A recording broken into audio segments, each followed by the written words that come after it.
What it was, what it do, it's your boy King M. Sosa back again with another one. This time I got some shit on my mind I want to talk about real quick. You know what I'm saying? Y'all know I do my hot topics or whatever, but lately, these just been, you know what I'm saying, me venting, talking my shit for real, you know. Like, y'all, get to deal with me. Y'all stuck like Chuck with me. Yeah, I hope everybody's having a great day. I always do this because I be just so caught up in what I'm thinking about. You know, if you ain't stop for a second and go ahead and hit that subscribe button, I would greatly appreciate it. I'm trying to get 100 subscribers today. I can do it with the help from you guys. I know I can. That's my goal. That's my dream. Please help me get there. Like the video, comment on the video, share the video. The more people that see it, the more people I could get the message out there to. All I need is one person to see one person, and I did my job, because I know that one person going to connect to the next person. So, yeah, we had group. Y'all know pretty much my schedule from 9 to 3. From around 9-ish to 3-ish, I'm at group. That's the hours of this program. By 5, I'm usually home, and then I get on my live. Usually I get on live right about 5, but I got late start today, so I'm probably not gonna get on that until a little later. Yeah, so first little shit that came to my mind today was, and just try to follow me. I'm just reading down what I wrote. People doing goofy shit like Black Ralph with the knot on his head, trying to take the chair from the PHP to the IOP. Like, come on, son, what you doing? Back.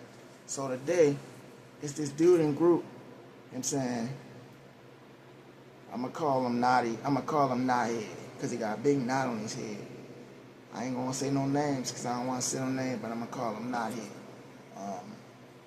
Knothead, he decides, so when we go to group, you know what I'm saying, once everybody get in the group room, usually it's we elbow to elbow in there. Like, it ain't that big of a room. You know what I'm saying, so it ain't a lot of space to be moving around unnecessarily. Like, once you get your seat, sit in your chair and cool out. Unless you gotta go to the bathroom or something else of that nature, they ain't really trying to keep getting up back and forth. Like, whereas though me, only reason I was getting up was this, to go smoke when I was smoking, and to hit my vape, really to smoke. But now that I don't smoke, I don't really even have to get up like that. So I was ready to say, oh yeah, it was so crowded in there. We was understaffed today too, so pretty much it's 2 group rooms for the higher level guys, and then for the regular lower level. I'm in the lower level. The higher level, them guys was in with us, but you know what I'm saying, for whatever reason today, they decided to send them back where they supposed to be at, and then they took a couple people from the lower level and put them with the upper level. You know what I'm saying? Ralph was Knothead was one of them. So Knothead, I told you, it's elbow to elbow in there. Ain't no lot of space. He wanna take this chair because it got wheels on there from this room all the way to that room. Now you got to get past mad people to do that. Like, bro, what are you doing? We don't never do that. Like, when do you see people taking the chairs from one group room to another? Never. Like, you don't even be doing that. So why are you doing it now? Like you doing too much, bro. Like, and now he always got seem like he always got an attitude for real. I always catch him bickering with people, and I think it's because of the knot on his head. Plus he old and grouchy. You know what I'm saying, I just be like, come on, man. Like, he just be, I don't know, just he need to get his mind right for real. I think that knot has got his head fucked up. Like, he need to get that knot removed so he can think better. All right.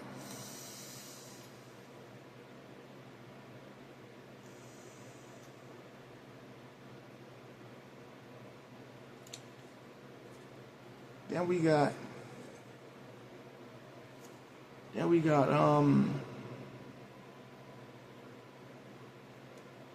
oh yeah, man. This a new character for you. Shout out to Stories by V. Cause I ain't never mentioned. Actually, I did. This ain't a new character, but it's a new name I'm giving this person because this is not my first time speaking on this person. I ain't doing no characters. I'm just giving names to people. I'm saying if I speak on them more than once or twice, I gotta give them a name so y'all know that it's somebody I spoke of before. And this person, her name is Ms.Dicky Head. Ms.Dicky, last name Head. Ms.Dicky Head. So Ms.Dicky, be on the most. I put this.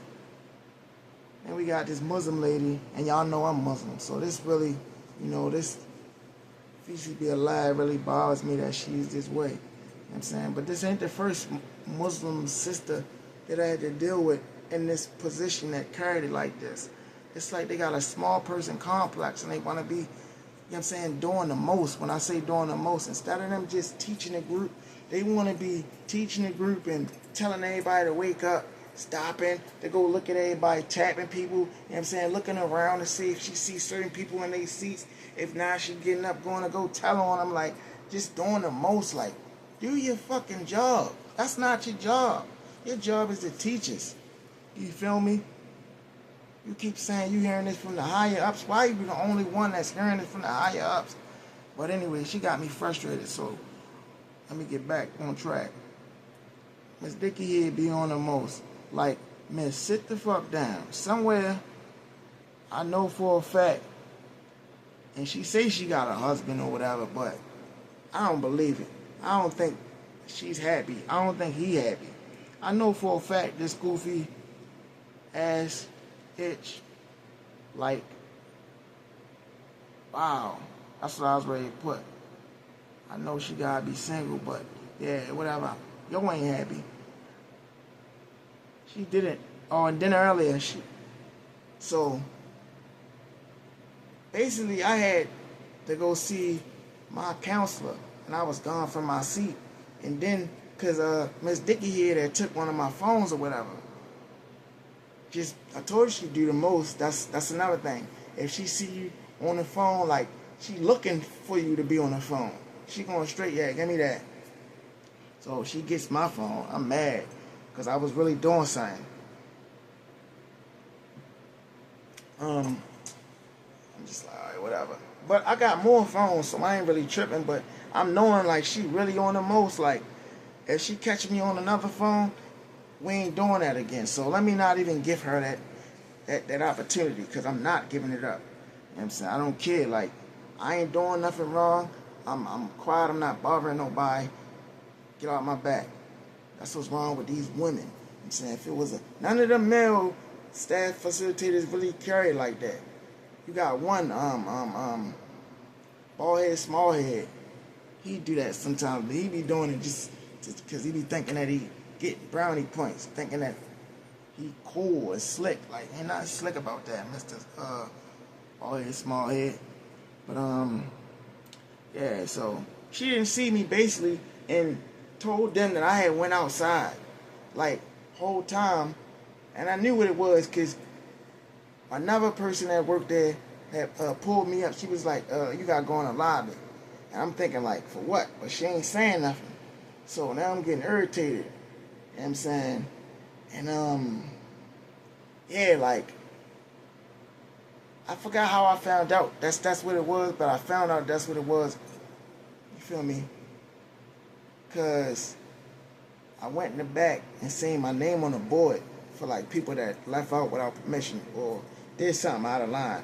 And, like, I straight crossed it off, because for one, that was a fable. Like, and we got to the bottom of that, because after they said that, I went back out there and was like, yeah, y'all said I went out, I never went nowhere. I was, matter of fact, before that, when they said that, yeah, they're going to thing, and they was looking for me, I'm like, it was like, where you was at? I'm like, where I was at, where I was supposed to be at.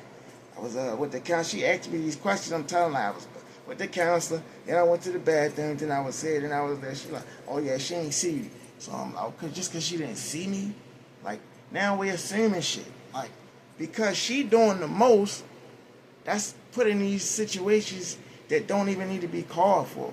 Like, we shouldn't even be having this talk because I didn't go anywhere.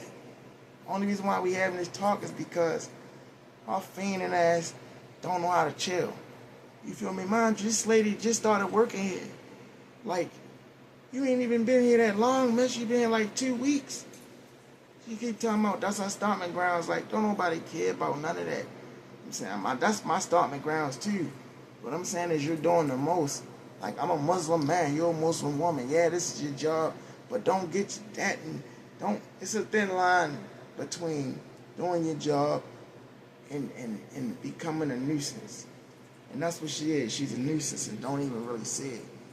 I think she see it but don't care because she's a female and nothing against nobody. But I'm just calling a spade a spade. Women, y'all know how y'all is with y'all mouths. Y'all don't care.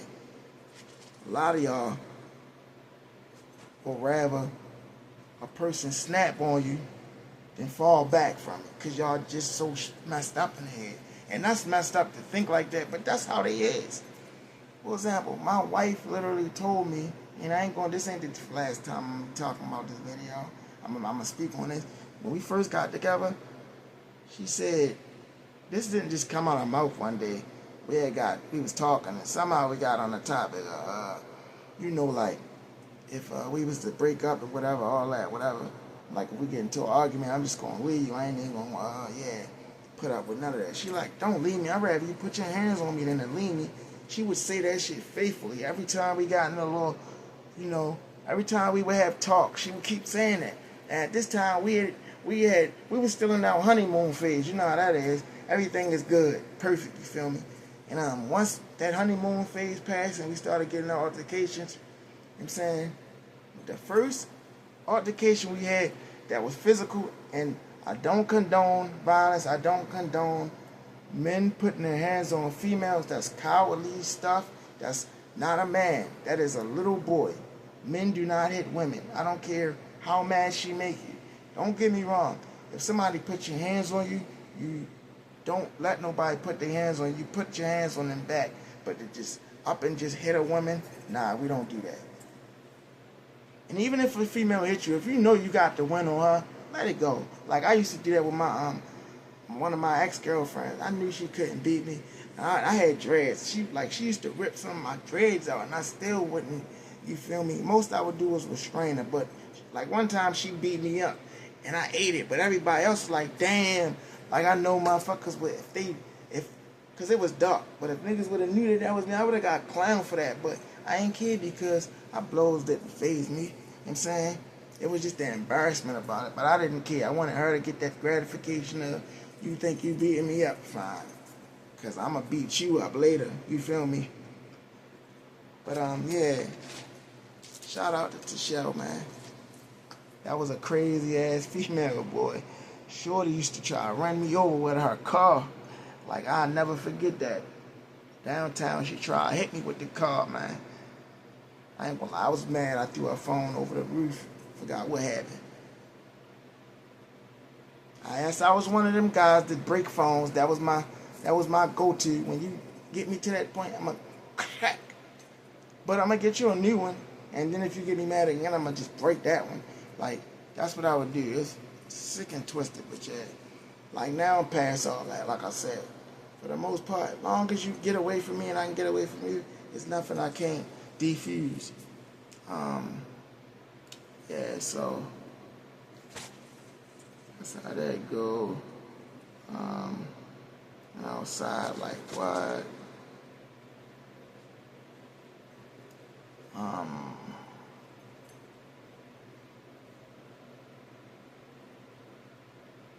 Oh yeah. My OG. Yeah, my OG, my old head. This old dude that he don't really got nothing. As far as I'm concerned, he never had nothing coming in the door, so I always help him out with cigarettes and stuff like that. But today, he threw me off a little bit. You know what I'm saying? This is where we talking about beggars can't be choosies. You gotta be grateful for what you could get. If you ain't got nothing, You know, if you ain't got a plate but you got a spoon, be grateful for the spoon. At least you got the spoon. Now you just gotta get the plate or whatever. Be grateful for the cereal if you ain't got the milk. What I'm saying is, so my OG asked me for a cigarette. That's what I wrote down. But then got mad when I told him, no, like, what? Beggars can't be choosy. Yeah. So they just started doing this. I don't know if Ms.Dicky here is the person that started this, but they got pre-rolled cigarettes they can give you now if you don't got none. But I guess they got that generic tobacco that's garbage. Cause I had one. I had got it just to get it, so if somebody asked me the cigarette, I could give it to them instead of keep giving out my Newports, because that's my money. Like, that's the ones I sell. I do give them to people that's just coming in that don't got one, like, because I've been there before. You know, I got that empatheticness about me, and that's why I think I'll always be alright at the end of the day. But yeah, so I give him the one, like, you look at it, he's like, no, I don't want that. But I thought you said you want a cigarette. He's like, no, not that one. I want a Newport. I'm like, huh? I hit him with one of them stale face. Like, what do you mean you want a Newport? You supposed to take what you can get, brother. Like, he like, no, I don't. I'm like, shit, yes, you do. Because you either going to take this or you ain't going to get nothing. Like, that's what I'm saying. You saying, no, you don't. Then what's your other option? He was like, oh, right. Like, I think Uncle a little burnt out to my OG from one too many blows to the head, or maybe just one too many hits. But, like, he processed it after a while and was like, okay, I got what you're saying. You feel me? But just to get to get that behavior, I don't like that. You feel me? Like, you could at least took it, pump fake like you was gonna smoke it or something. I don't want that. Like, what you mean? Like, now I don't know what to do. Like, you messed my head up with that. So now I don't know how to carry. Like, if you talking about saying, all right, food, one thing. I'm saying, because he be hungry on the food, but for me to treat you to some cancer, nah, you're not my responsibility. And them things don't grow on trees. You feel me? Like, yeah, I'm a hustler at heart. I gotta make money. I don't care if it's $1 or $5 or $10 or $100. I got to be making some type of paper. That's just how I operate. You feel me? I love money. You feel me? I love that shit. All 50s for real. I love money. It's like, no, some 20s and a 10 in there. I gotta keep a little knot on me, you feel me? At all times. Because your card might freeze, anything can happen, so I try to keep cash.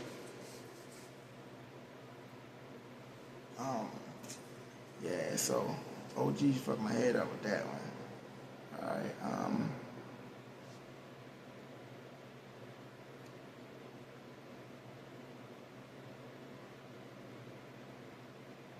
yeah, like I was saying before, next I had put Muslim women from America, especially black ones, have that little small prison complex. I mean, yeah, like she's do the most. And then we had this other Muslim facilitator before at another program we was at. I can say her name because she's nowhere around.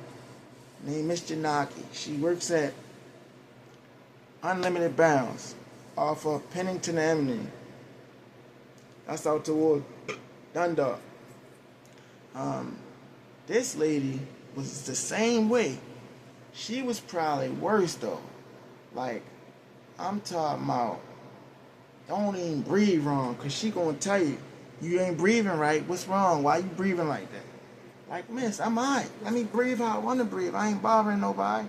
But yeah, she used to do the most, to where as though they ended up messing up my medication over there, and like, because they was so pressed, I ain't gonna lie, I was fucking with the grass there. I had the weed pen real heavy, and at the time, my system was pretty much fresh, so that weed was making me feel like I was high off dope, like I would fucking nod out the whole group.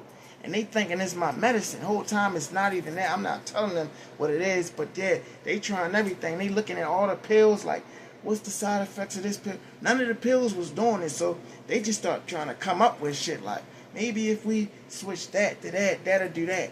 Like, I could show you my medicine right now, but I ain't about to do that. Like, what I could show you what the pill is. You can look it up and see, like, this is for daytime. Why is you giving me this for night?